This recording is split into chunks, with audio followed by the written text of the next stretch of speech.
Good morning, Okinawa! Late kami nagising ngayon at dahil pagod kami sa haba ng flight kahapon at ginabi na rin kami sa biyahe namin papunta dito sa aming tutuluyang kagabi at dahil maulan at mahangin ngayong araw, magre-relax at susulitin muna namin ang stay namin dito sa aming tinutuluyan. Pagkatapos mag-inat-inat, niready ko na ang pagkain ng aming baby puppy dahil sigurado pagod din siya kahapon. At heto naman ang unang view namin sa maulan na umaga dito sa Okinawa.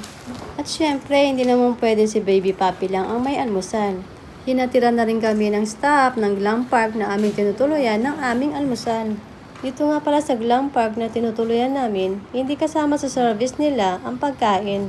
Nasa sa inyo na kung gusto niya mag-add ng option. Yung sa amin naman, nilagyan namin siya ng breakfast at ng dinner. In fairness, sulit naman, lalo na yung pagkain sa dinner. Ang sarap ng karne nila. Ang dami nga namin nakain ni Habi kagabi. Naku, parang may nabitin yata sa kanyang almusal ha.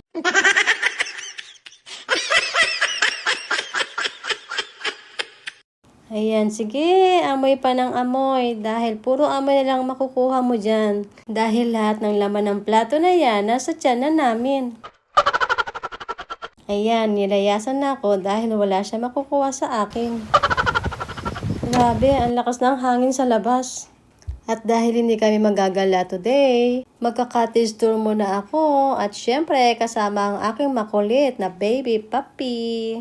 Sige, talon ng talon ng talon. Gusto mo ba talagang mag-tour? Gusto naman pala niya. Na-excite lang pala siya.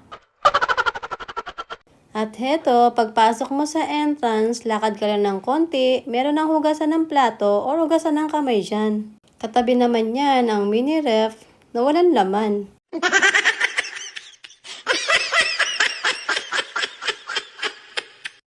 At yan naman ang natira namin kagabi na onigiri at karne na pang shabu-shabu.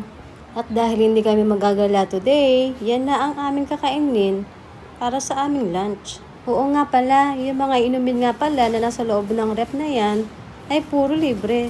Mapatubig man, juice, or alak, lahat yan walang bayad. Oo diba, hindi mo na kailangan problemahin pa kung ano ang iinumin mo. Maliban sa maganda na yung service, mababait pa yung mga staff.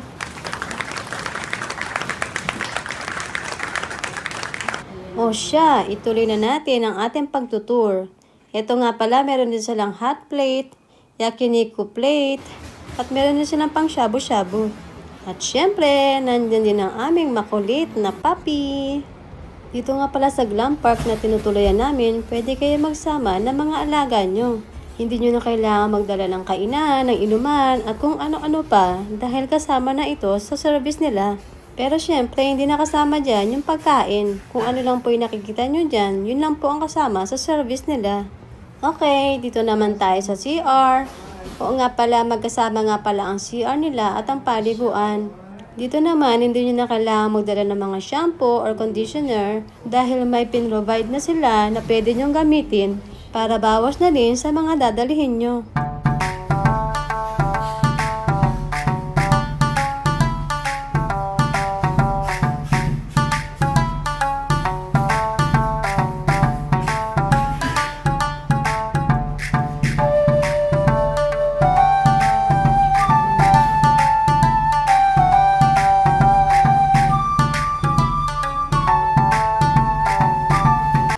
Ito naman ang itsura sa labas ng toilet/shower room. At katabi naman niya dyan yung toothbrushan. At meron din silang mini drawer na pwede mong lagayan ng mga gamit mo. Kasama na rin po pala sa amenities nila ang toothbrush, ang toothpaste, may face wash at meron na rin silang cream para sa mukha na pwede niyong gamitin kung hindi masiselan ang balat nyo. Meron na nga din pala silang sunblock at pang-spray para sa mga insekto at lamok. At dahil dyan, dito naman tayo sa kabilang kwarto. Open Sesame! Pagpasok naman sa kwartong ito, maliit na sofa at table naman ang bubungad sa'yo. At syempre, ang kalat namin at ang kalat ni baby puppy.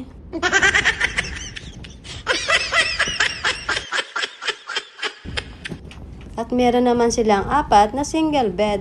Meron din silang mini drawer na pwedeng lagayan ng mga gamit nyo. At may isa pang maliit na table na pwede nyo gamitin kapag nag-charge kayo ng mga cellphone. At isa pang pintuan papunta sa labas na malapit sa dog run. Grabe, ang lakas ng hangin, 'di ba? Yung may bakod na brown fence nga po pala, yung dog run. At syempre, nakasunod na naman sa akin ang aming makulit na puppy. At dahil nga may makulit na nakasunod sa akin, hindi ako makapag-video na maayos. Kaya mabilisan na ang kuha ko dahil baka lumabas ang aming puppy at hindi ko siya mahabol. Pagpasensyahan nyo na po ang kuha kong video na nakakahilo.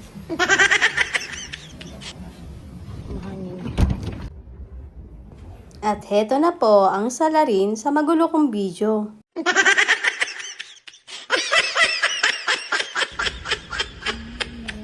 At dahil nahilo ako habang nag-e-edit ng video na to, insert music muna tayo.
At dito na po namin tinatapos ang nakakahilo naming glamping tour.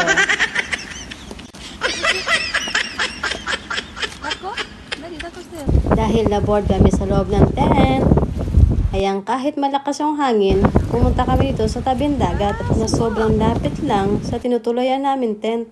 Buti na lang talaga tama yung desisyon namin ni Habi na wag na lang muna mag-gala ngayon. Dahil nawala lahat ng pagod namin sa biyahe namin kahapon. Kahit sobrang pagod namin kahapon, bawing-bawi naman kami sa ganda ng tanawin namin ngayon. Ayun lang, may na-knockout. Sige, relax lang muna dyan, bebe, para mamaya gala ulit. Ito naman ang pangalan ng resort na tinuloyan namin. At dito naman kami nag-i-stay. Grabe talaga ang ganda ng tanawin, lalo na dito sa may taasan. As in, sobrang ganda talaga. Dito mo talaga masasabi na ang sarap mabuhay, ang sarap magbakasyon, lalo na sa ganitong mga lugar. Thank you sa mahal kong asawa dahil pinaranas niya sa akin na makapagbakasyon sa lugar na gaya nito. Sobrang sulit at sobrang saya talaga ng bakasyon namin at ng selebrasyon ng anniversary namin. Ito talaga ang memories na dadalhin mo hanggang pagtanda. Thank you, asawa ko!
nakapag-relax na ulit ako, kaya pwede na ulit mag-voice over. Ito naman ang itsura ng tinutulayan namin sa labas. Parang ang sarap mag-campfire dito sa gabi, lalo na siguro kung maramihan kayo. Lumalakas na ulit ang hangin, kaya papasok na kami sa aming tent. At heto na, hinatid na ng staff ang dinner namin for tonight. Aba, biglang lumakas ang energy ko ha. In fairness sa karne ng Okinawa, sobrang sarap at sobrang sulit. At dahil dyan, dito ko na po tatapusin ang aking vlog. Thank you so much po sa lahat ng nanood.